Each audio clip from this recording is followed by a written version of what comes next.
Hello friends, welcome to Shri Ram computers. दोस्तों, राजस्थान सरकार एक बहुत ही बड़ी योजना लेकर आने वाली है जिसका नाम है गृह लक्ष्मी गारंटी योजना। इस योजना के तहत प्रदेश की महिलाओं को साल के 10,000 रुपये दिए जाएंगे और यह घोषणा करी है श्रीमती प्रियंका गांधी जी ने, जो कि राजस्थान में आई थी कांग्रेस का प्रचार करने के लिए। और झुंझुनू की रैली में उन्होंने यह चुनावी वायदा किया है और इसी रैली में मुख्यमंत्री गहलोत जी ने यह घोषणा करी कि अगर प्रदेश में कांग्रेस की सरकार फिर से रिपीट होती है तो वह 1 करोड़ से ज़्यादा परिवारों को 500 रुपये में गैस की टंकी देंगे। अब आप बोलेंगे इसमें क्या नया है, ये तो पहले ही दी जा रही है। तो इसमें नया ये है कि जिन परिवारों को पहले से दी जा रही है टंकी उनको तो दी जाती रहेगी, लेकिन 1 करोड़ से ज़्यादा परिवारों को इसमें और ऐड किया जाएगा। यह उन्होंने घोषणा की, यानी कि यह एक चुनावी वायदा किया है कांग्रेस ने।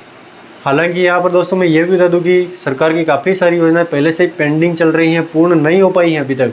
जैसे 2-3 साल पहले सरकार यह योजना लेकर आई थी फ्री स्मार्टफोन वाली, जिसमें उन्होंने ये कहा था कि हम प्रदेश के सभी चिरंजीवी परिवारों को फ्री स्मार्टफोन देंगे। और फिर अभी यह योजना लंबी खींचती चली गई और फिर सरकार ने ये कहा कि हम 40 लाख परिवारों को फ्री स्मार्टफोन देंगे और फिर उसमें भी कैटेगरी बना दी गई। और कुल मिलाकर बात करूँ तो यह योजना अभी तक पेंडिंग है या पूर्ण नहीं हो पाई है। लेकिन अब इस नई योजना की बात करूँ 10,000 रुपये वाली, अब ये योजना लॉन्च हो पाती है या नहीं हो पाती है, ये डिपेंड करेगा आने वाले चुनाव के नतीजों पर। लेकिन यहाँ पर मैं ये भी बता दूँ कि यह कोई नई योजना नहीं है। कर्नाटक विधानसभा चुनाव के दौरान कांग्रेस ने यह चुनावी वायदा किया था और कर्नाटक में कांग्रेस की सरकार बनने के बाद, सिद्धारमैया के मुख्यमंत्री बनने के बाद वहाँ पर महिलाओं को हर महीने 2,000 रुपये दी जा रही है। लेकिन अब राजस्थान में लॉन्च हो पाती या नहीं हो पाती, यह डिपेंड करेगा आने वाले चुनाव के नतीजों में, यानी आने वाला चुनाव बताएगा। अगर कांग्रेस की सरकार रहती है पावर में तो फिर यह योजना लॉन्च हो सकती है या फिर ये ठंडे बस्ते में भी जा सकती है। यहाँ पर मैं जानना चाहूँगा आपका ओपिनियन, क्या आपके हिसाब से इस प्रकार की योजना को लाना चाहिए? आप चाहे तो इसके पक्ष में भी लिख सकते हैं, इसके विपक्ष में भी लिख सकते हैं।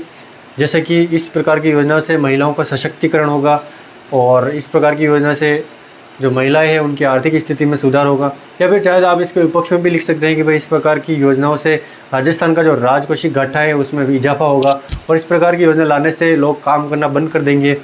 या फिर आप ये भी लिख सकते हैं कि इस प्रकार की यह सिर्फ एक चुनावी वायदा है जिससे वोटरों को लुभाया जा सके। तो लिखिएगा इसके बारे में कमेंट सेक्शन में, मैं जेन्युइनली जानना चाहूँगा आपका ओपिनियन। मिलते हैं अगले वीडियो में, तब तक के लिए जय हिंद, जय श्री राम।